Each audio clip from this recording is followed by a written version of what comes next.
बिस्मिल्लाहिर्रहमानिर्रहीम। ग्रुप के तमाम दोस्तों, अल्लाह पिंगल पाक आपको सलामत रखें। आपका ज़वार की मोहम्मद अब्सार हैदरी आपसे मुखातिब हूँ। तमाम दोस्तों, आपसे ये गुजारिश है कि मैंने बाकायदा तौर पर बुक्स के ऊपर जो है ना वो काम जारी सारी रखा हुआ है, जिसका यानी कि सबूत ये आपके सामने है।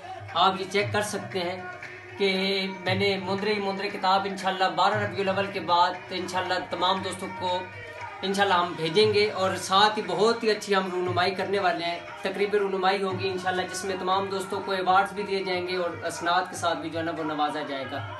और तहफ़ आमिलीन के हवाले से भी आपसे बातचीत हुई थी, तो तमाम दोस्तों से गुजारिश है कि 25 तारीख तक अपने अपने मज़ामीन हमें अरसाल फरमा दें, ताकि हम जो है ना वो छाप सकें। अल्लाह पिंगल पाक आपको सलामत रखे और साथ अपने हदियाजात भी भिजवा दें, ठीक है।